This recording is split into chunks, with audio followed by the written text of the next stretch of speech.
akan mempresentasikan hasil diskusi kita.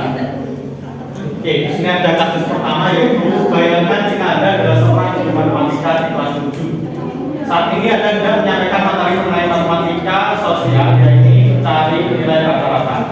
Untuk memudahkan peserta didik dalam memahami pembelajaran, Anda mencoba untuk membuat urutan atau langkah-langkah yang perlu diikuti oleh peserta didik agar dapat mencari nilai rata-rata pada sebuah soal. Anda meminta kepada peserta didik untuk mengerjakan soal yang Anda berikan. Hasilnya peserta didik mampu mengerjakan dengan benar sesuai dengan langkah yang telah Anda siapkan. Beberapa saat kemudian Anda meminta kepada peserta didik untuk mengulangi soal yang sama tanpa melihat urutan mengerjakan soal, dan peserta didik mampu mengerjakan dengan benar. Oke, sekarang menurut Anda apa yang membuat peserta didik mampu mengerjakan soal dengan baik pada percobaan kedua tanpa melihat urutan atau langkah pengerjaan soal? Oke, di sini kita berdiskusi, itu hasilnya peserta didik itu melihat dan mengingat pola mengerjakan dari Bapak Ibu guru. Tentunya Bapak Ibu guru dalam mengerjakan soal otomatis kan peserta didik memperhatikan. Jadi ketika mencari rata-rata itu apa? Jumlah data dibagi banyaknya data. Nah, di situ peserta didik itu mengingat. Jadi mengingat sehingga polanya itu kan kelihatan ya. Jadi menjumlahkan dulu bagi dengan jumlah data. Nah, tentu dengan kebiasaan itu peserta didik itu berlatih dan mengulang sehingga peserta didik di percobaan kedua itu hafal dengan apa? Dengan yang dikerjakan Bapak Ibu guru, yaitu apa? Dengan mencari nilai rata-rata, yaitu jumlah data dibagi banyaknya data. Oke, dengan adanya stimulus dan respons dari apa hasil pembelajaran itu tadi seperti itu. Kemudian akan dilanjut. Oke, baik, kita melanjutkan untuk pertanyaan yang kedua. Jadi dalam pertanyaan yang kedua di situ, sebagai seorang calon guru dalam pembelajaran yang seperti apa metode di atas itu dapat diterapkan. Nah, menurut diskusi kelompok kami, itu metode tersebut itu diterapkan ketika awal pembelajaran. Jadi ketika peserta didik itu benar-benar belum mengetahui materi tersebut dan baru pengenalan awal, sehingga seorang guru itu dapat membuat misalkan lembar kerja. Jadi lembar kerja di situ isinya step by stepnya. Oh, misalkan yang pertama itu isinya tentang rumusnya. Kemudian yang kedua step selanjutnya nanti angka yang pertama, nanti angka kedua mereka disuruh mengisi sendiri seperti itu.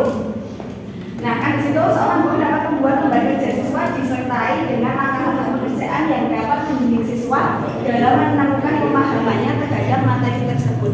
Jadi guru itu memberikan lembar kerja, kemudian peserta didik itu mengerjakan sampai selesai. Nah, kemudian di tahap selanjutnya peserta didik itu melakukan pengulangan pada soal yang sama seperti itu.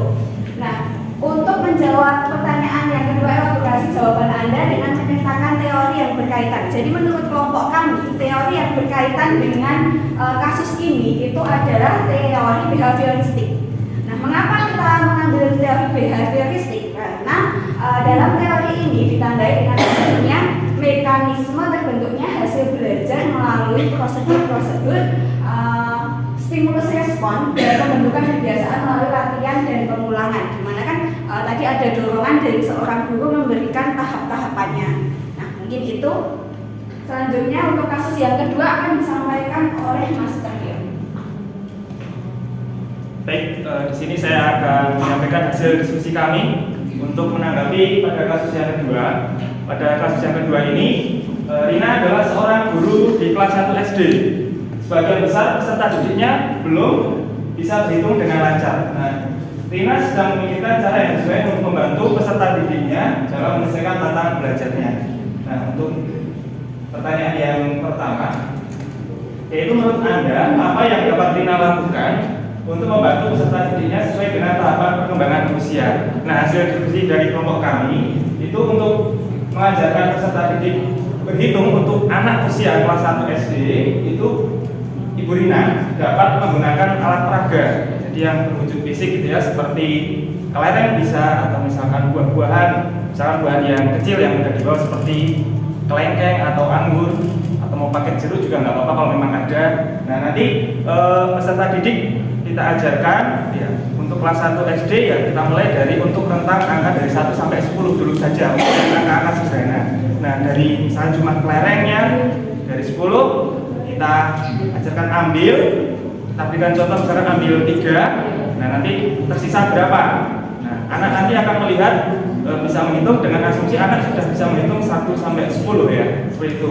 Nanti bisa mereka terapkan untuk pada benda-benda yang mereka jumpai, entah itu buah atau mungkin biji buah seperti itu. Nah, untuk pertanyaan yang berikutnya adalah mengapa Anda menyarankan hal tersebut? Nah, menurut hasil diskusi dari kelompok kami, karena untuk anak usia kelas 1 SD, ya, rata-rata usianya 7 tahun ya, mungkin ada yang lebih. Nah, itu menurut teori Piaget, peserta didik tersebut masuk ke dalam tahap operasional konkret, di mana peserta didik itu membutuhkan objek nyata atau objek fisik yang terlihat, jadi bukan imajinasi ya. Nah, itu yang menjadi alasan kami sehingga anak itu harus diberikan benda-benda yang memang bisa dihitung secara terlihat seperti itu. Kemudian itu dasar teori tahap perkembangan anak yang kami ambil. Kemudian untuk teori pembelajaran, nah tadi dari saya sudah menjelaskan bahwa anak itu diberikan contoh untuk mengambil kelerengnya atau bisa jadi nanti ditambahkan seperti itu. Nah, itu kami mengambil teori pembelajaran yang sesuai dengan peserta didik adalah teori sosial kognitif. Karena pada teori sosial kognitif itu berfokus pada pengamatan dan menirukan. Jadi setelah Bu Rina mencontohkan seperti tadi, nanti siswa bisa menirukan. Nah, misalkan dari Bu Rina mengambil 3, kalau nanti siswa itu bisa mengambil sesuai yang dia mau gitu ya. Misalkan dicoba kalau diambil 4 nanti sisa berapa seperti itu. Nah, itu alasan kami untuk teori pembelajaran pada kasus 2. Baik, selanjutnya untuk kasus 3 akan disampaikan oleh yang dan Mbak Jul. Jadi yang untuk kasus yang ketiga ini ceritanya itu ada seorang guru ya, namanya Made. Kemudian guru itu adalah guru bahasa Indonesia mau mengajarkan tentang teks deskriptif, gitu kan. Terus dari situ di buku pegangan siswa itu yang ada itu adalah ilustrasi tentang gedung pencakar langit dan lain sebagainya yang mana itu asing atau mungkin belum familiar di mana gitu. Nah, terus si gurunya ini, si Bapak Made ini, dia memberikan contoh lain gitu kan, yang lebih familiar seperti pantai ataupun makanan-makanan khas Bali karena mereka ada di Bali.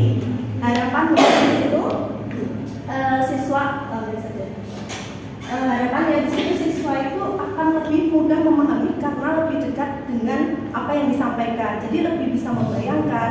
Dari mereka membayangkan, mereka bisa membentuk sendiri pemahamannya mereka dari apa yang sudah diketahui atau oh itu ya, oh gitu. Jadi dia mendeskripsikan itu lebih mudah ketika mereka sudah mengenal objek-objeknya seperti itu. Nah, kenapa ini sudah sesuai? Karena sesuai juga dengan teori pembelajaran konstruktivisme atau pembelajaran yang membangun sendiri pengetahuannya. Gitu. Selanjutnya akan disampaikan oleh ya, saya akan menjelaskan tentang prinsip apa yang akan digunakan dalam kasus tersebut. Nah, menurut kelompok kami, prinsip yang akan digunakan adalah keterlibatan langsung atau pengalaman langsung. Yang pertanyaan yang kedua, elaborasi jawaban kami dalam menyatakan teori yang berkaitan. Nah, teori pembelajaran yang sesuai dengan kasus tersebut adalah teori sosial kognitif yang ditandai dengan perilaku kognitif dan hubungan yang saling berinteraksi untuk mempengaruhi pembelajaran. Fokus utama pembelajaran adalah pengamatan dan peniruan, serta meniru suatu kemampuan atau perilaku dari kegiatan yang dialami oleh orang lain atau dari hal yang dilakukan oleh guru sebagai model. Nah, teori sosial kognitif ini dikemukakan oleh Bandura. Bandura sendiri mengatakan bahwa perilaku itu bisa tercapai ketika ada 3 hubungan. Jadi ada yang namanya perilaku, kemudian faktor lingkungan, dan yang satu faktor kognitif. Jadi 3 faktor itu akan saling berkesinambungan. Dimana kan kalau misalnya peserta didik itu bertujuan untuk mencapai sebuah perubahan tingkah laku. Nah, perubahan tingkah laku ini ketika kita cuma menggunakan kognitif mungkin